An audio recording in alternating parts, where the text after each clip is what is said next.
যেটি দর্শন করছি এটি হচ্ছে বাল্মীকি মুনির সমাধিস্থল। এই তপবন হচ্ছে যিনি ছিলেন দস্যু নামে রত্নাকর, ওনার কর্মজীবন প্রবাহিত হতো দস্যু নামে। এই প্রাণের ভাই লক্ষণকে ডেকে বললেন, লক্ষণ আমার রাজ্যের সীমানার বাইরে তুলতে সেই মুনি তপবনে ছেড়ে দিয়েছ। লক্ষণ নিয়ে সে মাকে এই বাল্মীকি ঋষি তপবনে ছেড়ে দিয়ে গেলেন। মায়ের ছিল 5 মাস গর্ভবতী অবস্থা। 10ম মাস যখন পরিপূর্ণতা হয় তখন লব কুশীর জন্ম। এটাই তার আতুর্ঘর মাস। ভিডিওর টাইটেল আর থাম্বনেল দেখে আপনারা বুঝেই গেছেন আজ প্রথম ব্লগে আমি আপনাদের কোন জায়গা দর্শন করাবো। আজ আমরা চলে যাব রামায়ণ রচয়িতা বাল্মীকি মুনির আশ্রম, যা তপবন নামে পরিচিত, যেখানে রয়েছে এক বিশাল উইয়ের ঢিপি, আছে সীতা মায়ের হাতে জ্বালানো সেই অগ্নিকুণ্ড, যে অগ্নিকুণ্ড জ্বালিয়ে মা সীতাদেবী লব এবং কুশকে তাপ দিয়েছিলেন। এছাড়াও রয়েছে পাতাল থেকে সরাসরি উঠে আসা জলের দৃশ্য।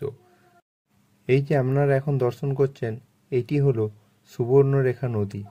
এটি পার হয়েই পড়ে গোপীবল্লভপুর, যেখানে রয়েছে একটি সুন্দর রাধাকৃষ্ণের মন্দির, রয়েছে রাধাকৃষ্ণের শ্রী চরণ চিহ্ন, আরও রয়েছে গরুর মহারাজ, এবং এখানে অনেক পুরনো ইতিহাস লুকিয়ে রয়েছে। গোপীবল্লভপুর ও গোপেশ্বর মহাদেব সহ রামেশ্বরম মন্দির নিয়ে পরের ভিডিওটি এই চ্যানেলে দেওয়া হবে। ভিডিওটি দেখতে হলে চ্যানেলটি সাবস্ক্রাইব করে পাশে থাকা বেল আইকনটি অন করে দিন, যাতে ভিডিওটি মিস না হয়। এখন যে মন্দিরটি দেখছেন এটি রামেশ্বরম মন্দির। চলে এসেছি তপবন। এই যে পেছনে দেখতে পাচ্ছেন যে জঙ্গলে সবাই যাচ্ছে এই রাস্তা, এটি হচ্ছে তপবনের রাস্তা। তো চারিদিকে ঘন জঙ্গল। এখানে কিছু সতর্কবার্তা বন দপ্তরের থেকে দেওয়া হয়েছে, যেমন এখানে থার্মোকলের থালাবাটি গ্লাস এসব ফেলা চলবে না, পশু পাখিকে ডিস্টার্ব করা চলবে না, এবং ডিজে মাইক ইত্যাদি নিষিদ্ধ। তো আমরা এবার চলে যাব এই নালাটি পেরিয়ে আমরা তপবনের মধ্যে। তো আপনারা সঙ্গে থাকুন, চলুন ভিতরে যেতে যেতে আমরা বাকি কথা বলবো এবং দর্শন করাবো। রাধে রাধে। এখন যে জায়গাটি দেখছেন এটা তো তপবন, আপনারা শুনেই নিলেন। এই যে ব্রিজটির নিচের দিকে যে জলধারাটি বয়ে যাচ্ছে এটি সীতানালা নামে পরিচিত। জয় সিয়ারাম, জয় বাল্মীকি মুনির জয় হোক। যেটি দর্শন করছি এটি হচ্ছে বাল্মীকি মুনির সমাধিস্থল। এইখানেই বাল্মীকি মুনির জড়দেহ সমাধিস্থ রয়েছে, এই সেই জায়গা। তো এখন আমরা দর্শন করব রাম, সীতা, লক্ষণ, লব কুশ, বাল্মীকি মুনির এটি মন্দির। এখন যে বটবৃক্ষটি দর্শন করছেন এটি দুদিকে মানে ছাড়া হয়ে গেছে। এই বটবৃক্ষর তলাতেই বাল্মীকি মুনি বসে রামায়ণ রচনা করেছিলেন।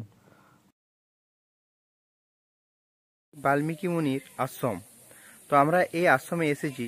এরপর এখানে যিনি এখন বর্তমানে পুজো করেন বা এখানে থাকেন মহারাজ, ওনার শ্রীমুখ থেকে আমরা শুনে নেব পুরো মানে ইতিহাস ঘটনা। চলুন এরপর আমরা ওই বাবাজির কাছে যেয়ে আমরা সেই ঘটনা শুনে নিই। রাধে রাধে। ওম বিদ্যা দদায়ত বিনয়ং ওম শান্তি শুভ শান্তি তৎশান্তি পরম ব্রহ্ম ওম তত তত শান্তি ওম ব্রহ্ম। এই তপবন হচ্ছে যিনি ছিলেন দস্যু নামে রত্নাকর, ওনার কর্মজীবন প্রবাহিত হতো দস্যু নামে। এই গভীর জঙ্গলে তিনি থাকতেন। উনাই চলার পথে লোকজনকে মেরে হ্যস্ত করে সমস্ত কিছু লুটপাট করে নিয়ে বাড়িতে যেতেন। বহুদিন করার পরে ভগবান বিষ্ণু নারদ ঋষিকে বললেন, নারদ তুমি ভারত ভূমি পরিক্রমা করো। নারদ ঋষি সমস্ত জায়গা ঘুরে ফিরে যখন এই গভীর তপবনে প্রবেশ করেন, কাঠের আড়াল থেকে দেখছেন দস্যু লোকজনকে মেরে নিস্তেজ ভাবে বিনাশ করে দিচ্ছে। তখন তিনি দেখা না দিয়ে ফিরে গিয়ে ভগবান বিষ্ণুর কাছে তারই বার্তা বহন করলেন। ভগবান বিষ্ণু তখন নারদ এবং ব্রহ্মাকে উভয় দুজনকে বললেন, তোমরা ব্রহ্মচারী সন্ন্যাসী বেশে দস্যুর সম্মুখ পথ দিয়ে গমন করো। তখন ব্রহ্মা এবং নারদ দস্যুর সম্মুখ পথে গমন করলো। যেই মুহূর্তে দস্যু দেখলো লোহার একটি লাঠি নিয়ে মারার জন্য প্রস্তুতি, সেই মুহূর্তে ব্রহ্মা বাবা দুটি হাত তুলে বলছেন, বাবা এ কি করছো? তখন দস্যু বলছে আমি তোমাদেরকে মেরে শেষ করে দেব। তখন ব্রহ্মা বলেন বাবা আমাদেরকে মেরে তোমার কি লাভ হবে, আমরা তো ব্রহ্মচারী সন্ন্যাসী, আমাদের দেহ আর বস্ত্র ছাড়া কিছুই নেই। তখন দস্যু বলছে ওসব রাখো, তোমাদের মতো ব্রহ্মচারী সন্ন্যাসীকে আমি শত শত বধ করেছি। তখন ব্রহ্মা বলেন বাবা এ কেমন কাজ, না আমার কাজ হচ্ছে আমার চলার পথে কোনো একজনকে ছাড়ি না, যার কাছে কিছু ধন সম্পদ পাই তাকেও মেরে শেষ করি, যার কাছে কিছু না পাই তাকেও মেরে শেষ করি। কেন শেষ করি, কোনো কারণে যদি গ্রামে গিয়ে ঘরে একজনকে বলে দেয় তখন ওই পথে আর কেউ গমন করবে না, তখন আমার ওই জীবিকা বন্ধ হয়ে যাবে। তখন ব্রহ্মা বললেন বাবা এই যে কর্ম করছো এই কর্ম তো ভালো না, এর ফলশ্রুতি ভোগ তোমাকেই করতে হবে। তখন দস্যু বলছে কেন, এখানকার লুট করা যা কিছু ধন সম্পদ সমস্ত বাড়িতে নিয়ে যায়, বাড়িতে নিয়ে মা বাবা সকলে মিলেমিশে ভাগ বাঁট করে খায়, সবাই আমার কর্মফলের ভাগিদার হবে। তখন ব্রহ্মা বললেন না বাবা, কর্মফল এমন একটা বস্তু কেউ কারো কর্মফলের ভাগিদার হয় না, যার যেমন কর্মফল তারই ফলশ্রুতি তাকে ভোগ করতে হয়। তখন দস্যু বলছে কেন, খাচ্ছে ওরা হবে না? তখন ব্রহ্মা বললেন বাবা খোলা মুখে তো সোজা কথা বললে, ওদের মুখ থেকে শুনেছো? তখন দস্যু বলল না তো। তখন ব্রহ্মা বললেন বাবা তুমি তোমার নিজ বাড়িতে যাও, বাড়িতে গিয়ে সবার মুখ থেকে শুনে এসো। তখন দস্যু বলছে আমি যদি চলে যাই তোমরাও লম্পট করে চালাকি করে পালিয়ে যাবে, তোমাদেরকে আমার হত্যা করা হলো না। তখন ব্রহ্মা বললেন না বাবা পালাবো না, তোমার যে মনের অবিশ্বাস বন থেকে লতা দড়ি নিয়ে সেই বৃক্ষে বন্ধন করে দিয়ে যাও। তখন বন থেকে লতা দড়ি নিয়ে সেই বৃক্ষে বন্ধন করে বাড়িতে গেলেন। বাড়িতে গিয়ে মা বাবা সবাইকে একে একে জিজ্ঞাসা করলেন, ওনার কুকর্মের ফলশ্রুতি ভাগিদার কেউ হলো না। দুঃখ মনে ফিরে এসে ব্রহ্মার বন্ধন মুক্ত করে বললেন প্রভু তোমার বাক্য ঠিক, কি হবে আমার উপায়? ব্রহ্মা বললেন বাবা উপায় আছে, ওই যে ছোট্ট নদী মালিনী ওর জলে স্নান করে এসো, ওই নদীকে কেউ বা বলে সীতা নদী। তারপর তিনি স্নান করে এসে ওই বটবৃক্ষের নিচে বসিয়ে বললেন বাবা তোমার মন প্রাণ মুখ খুলে বলো রাম রাম। উনার পাপ দেহ মন মুক্তি কিছুতেই রাম নাম উঠলো না। তখন ব্রহ্মা খুব চিন্তিত হলেন কি করি উপায়। সেই বটবৃক্ষের উপরের দিকে তাকিয়ে দেখলেন একটি ডালা মরা শুকনো টেকা হয়ে আছে। তখন ব্রহ্মা বললেন বাবা ওই ডালাটি কি? তখন দস্যু বলল বাবা ওই ডালাটিকে মরা ডালা বলা হয়। তখন ব্রহ্মা বললেন বাবা তোমার মুক্তির পথ উপায় হয়ে গেছে, মরা নাম জপ করতে থাকো। তারপর ব্রহ্মা নারদ চলে গেলেন। কিছুদিন পরে ব্রহ্মা এসে যখন হাজির হন, এই তপবন গভীর অরণ্যে গাছে ভরা ছায় পশু পাখির কলরবের মধ্য দিয়ে ঢাকা রাম নামের গুঞ্জন শোনা যায় এবং লোকহীন জনবসতি হারিয়ে যাওয়ার মধ্যে প্রভু ব্রহ্মা এসে যখন হাজির হন সেই বটবৃক্ষটি ক্ষয় হয়ে হারিয়ে গেছে। হারিয়ে যাওয়া বটবৃক্ষের কাছে বল্মিতে ঢাকা হয়ে গেছে মন্দিরের মতো। আর সেই হারিয়ে যাওয়া বটবৃক্ষের ঝুড়ি বা গুড়ি থেকে দু সাইডে দুটি গাছ হয়েছে। আর যেই ডালা দেখে তিনি মরা নাম জপ করেছিলেন সেই মরা ডালাটি শুকনো জড়ো হয়ে বাঁকা ধনুকের মতো প্রমাণবিহীন হয়ে আজও সাক্ষ্য হয়ে আছে। তারপরে তখন ব্রহ্মা ভাবলেন ও তো ভিতরে বল্লিমিতে ঢাকা আছে, কি করি? তখন ইন্দ্রকে স্মরণ করলো। স্মরণ করার পরে জল বর্ষণ হলো। জল বর্ষণ হওয়ার পরে বল্মি ঢিপি ধুয়ে মুছে ক্ষয় হয়ে গেল। হারিয়ে যাওয়া বল্মি থেকে ভিতর থেকে বাড়ালো রক্ত নাই চর্ম নাই, শুধু অস্তিত্ব কঙ্কাল রাম রাম তরঙ্গে ভাসছে। তখন ব্রহ্মা বললেন কি করি উপায়, এ তো রক্ত নাই চর্ম নাই।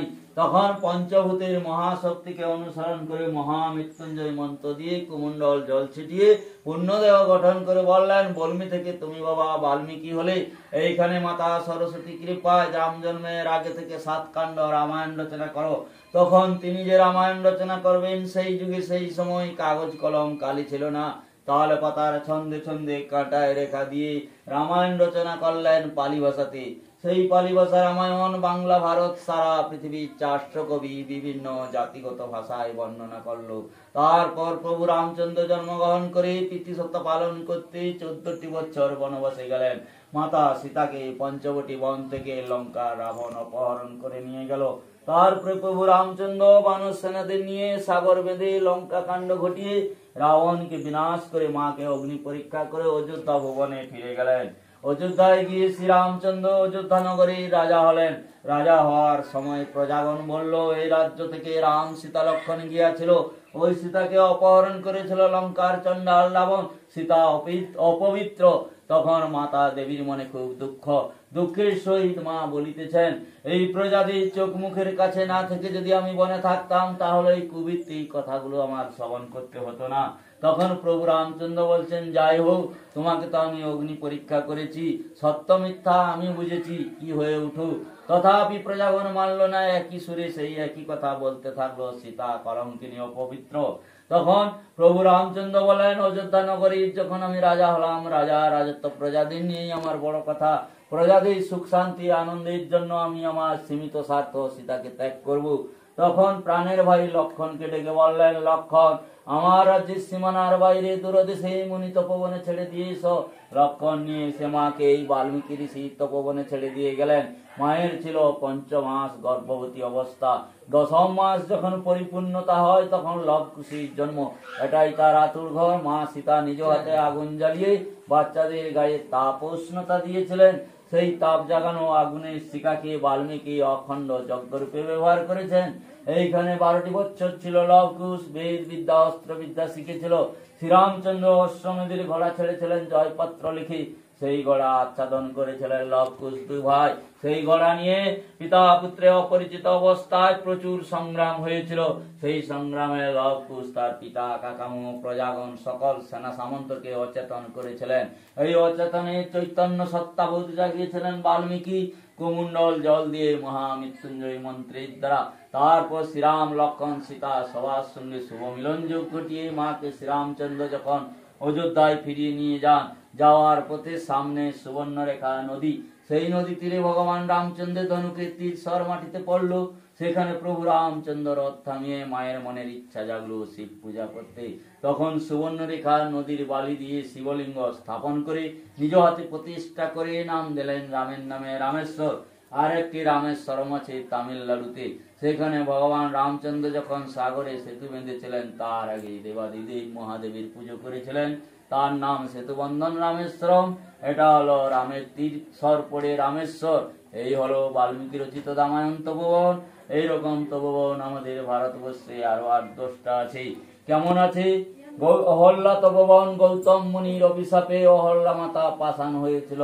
শ্রীরামচরণ পোষে মানব জীবন পেয়েছিল, সে এক তপোবন। শ্রীরামচন্দ্র গুরুদেবের বিশ্বামিত্রের একটি তপোবন, বশিষ্ঠ মহাঋষির তপোবন। নৈমিষ্য কারণে নৈমিষ্য তপোবন। সিদ্ধেশ্বরীতে সর্বকামনা পূর্ণময়ী মায়ের তপোবন। মাতঙ্গিনীতে মাতঙ্গিনী তপোবন। নর্মদা তীরে নর্মদা তপোবন। পঞ্চবটিতে পঞ্চবটি তপোবন।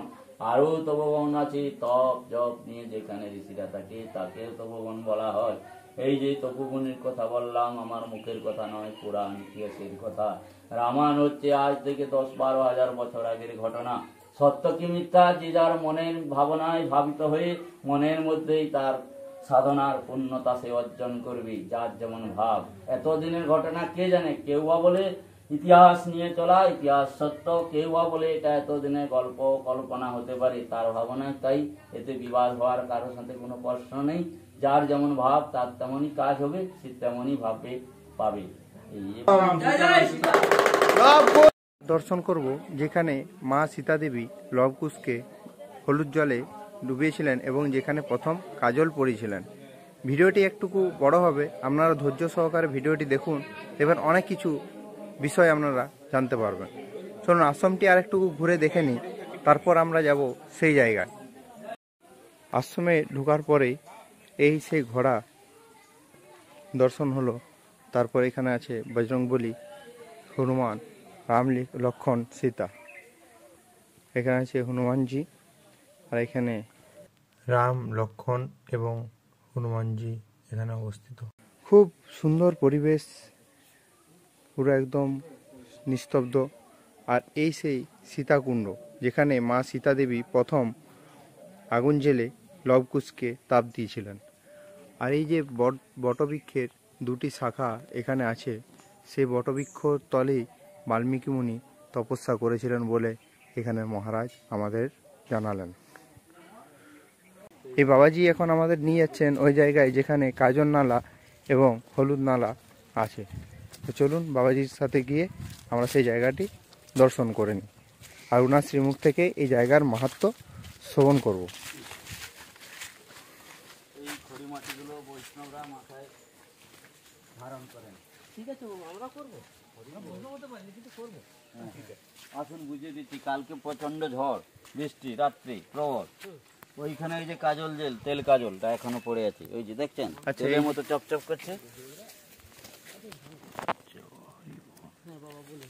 এটা তেল কাজল, ওইটা তেল কাজলের জল। হ্যাঁ আর ওইখানে ছিল ওই যে হলুদের মতো দেখাচ্ছে না, হ্যাঁ হ্যাঁ, এটা বিশাল কুণ্ড ছিল, মানে জলের স্রোতে ওটা চাপা পড়ে গেছে। আচ্ছা। আপনারা এখন দর্শন করছেন এই তপবনেরই একটি ফুল। কত সুন্দর সেই ফুলটি, মানে এরকম ফুল আমি জীবনে প্রথম দর্শন করলাম।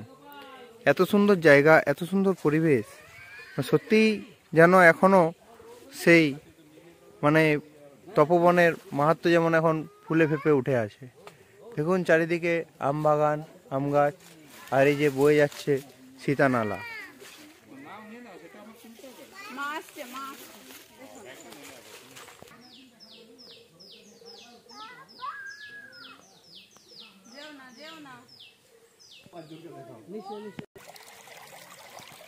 তো আমরা এখন একটি জায়গায় এসেছি, এখানে একটি এই আশ্রমে কল আছে। কল ঠিক নয়, তো এটি সবসময় জল পড়ে, এবং এখানে মহারাজজি বললেন এটি পাতাল থেকে ডাইরেক্টলি জল আসছে এবং সারা জীবন এরকমভাবে জল পড়তে থাকে। তো আমরা সেই জল পান করলাম, খুবই সুস্বাদু, খুবই মিষ্টি জল। তো এই যে আসলে এখানে এই জিনিসটি দর্শন করবেন। এরপর আপনাদের বলি এই জায়গায় আসবেন কি করে। আপনারা যারা কলকাতা থেকে আসছেন, কলকাতা সাইড থেকে আসবেন, তারা খড়গপুর স্টেশনে নেমে সেখান থেকে গাড়ি করে আসতে পারেন, বা পার্সোনাল গাড়িতে আসলে আপনারা তপবন সার্চ করবেন, পেয়ে যাবেন। গোপীপল্লবপুর থেকে ঘন্টা মানে আধ ঘন্টা কি 1 ঘন্টার মতন রাস্তা। তো এখানে এই যে দর্শন করলেন মন্দির, খুবই মানে সুন্দর জায়গা, দর্শনীয় স্থান। দেখতে পাচ্ছেন এই জঙ্গলের, গভীর জঙ্গলের মাঝে আমরা আশ্রম থেকে বেশ কিছুটা দূরে 5 মিনিটের রাস্তা অতিক্রম করে যাচ্ছি একটা জায়গা দর্শন করার জন্য, যেখানে সুবর্ণরেখা থেকে একটি শাখা এইদিকে বয়ে এসেছে, যেটিকে অনেকে বলে সীতানালা। তো সেই সীতানালাতে এখন আমি একটা জিনিস আপনাদের দেখাবো। খুব সুন্দর জায়গাটি, একদম কলকল জলরাশির আওয়াজ, আর একটি খুব বড় পাহাড়, যেখান থেকে বৈষ্ণবেরা মৃত্তিকা নিয়ে নিয়ে তিলক ধারণ করতেন। তো চলুন এখন সেই জায়গাটি আমরা দর্শন করাবো। খুব সুন্দর জায়গা, এই যে দেখতে পাচ্ছেন আমরা সেই জায়গায় এখন চলে এসেছি।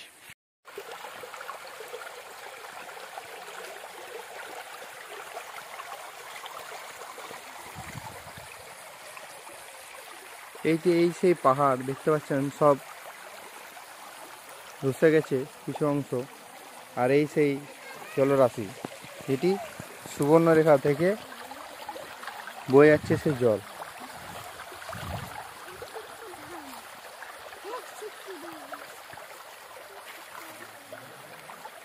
এদিকে তাকাও রাধে।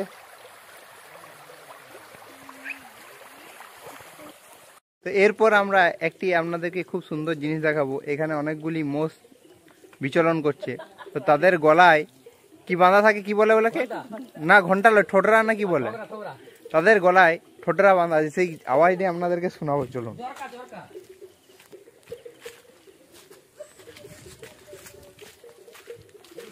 তো আপনারা এখন একটি আওয়াজ শুনতে পাচ্ছেন। তো সেই আওয়াজটি হচ্ছে মোষ এখানে বনে যখন চড়ে, তার মালিক যাতে তাকে সেই আওয়াজ দেখে খুঁজে পায়, সেই আওয়াজ, সেই জন্য গলায় ঠোঁটরা বাঁধে। সেই গলায় যে ঠোঁটরা বাঁধা আছে, তো সেইটির জন্যে দেখতে পেয়েছেন, এটা আওয়াজ শুনতে পাচ্ছেন। তো দেখুন সেই আওয়াজটা আপনাদেরকে দেখাবো কিসের থেকে আসছে। তো দেখুন সেই আওয়াজটা কোথার থেকে আসছে, দেখুন এ দেখুন গলাতে ঠোঁটরা বাঁধা আছে, যাতে এই মোষের মালিকরা সেই মোষগুলিকে খুঁজে পায় সেই আওয়াজের মাধ্যমে। কারণ ঘন জঙ্গল, তো কখন কোথায় কোন দিকে চলে যাবে মোষগুলি খুঁজে পাওয়া যাবে না। সেজন্য এগুলো গাভীর গলাতেও বাঁধা থাকে এবং কি মোষের গলাতেও বাঁধা থাকে। দেখুন এখানে অনেক ছাগলও বিচরণ করছে, আর একটি মোষ এখন আমার ডাক শুনে এদিকে আসছে। দেখুন একটা খুব সুন্দর জিনিস আপনারা দেখলেন। রাধে রাধে। ভিডিওটি আমি এখানে শেষ করছি। যারা এরকম টাইপের ভিডিও দেখতে চান বা লং ভিডিও দেখেন, শর্ট ভিডিও দেখতে চান, তো আপনারা এই চ্যানেলটি সাবস্ক্রাইব করবেন, আমার এই ছোট্ট ফ্যামিলিতে জুড়ে যাবেন। আরও এরকম ধরনের প্রচুর সুন্দর সুন্দর ভিডিও আপনারা পাবেন। তো যাই হোক, ভিডিওটি আমি এখানেই শেষ করলাম। চ্যানেলটি সাবস্ক্রাইব করতে ভুলবেন না, আর ভিডিওটি যদি ভালো লাগে একটি লাইক দিবেন। রাধে রাধে।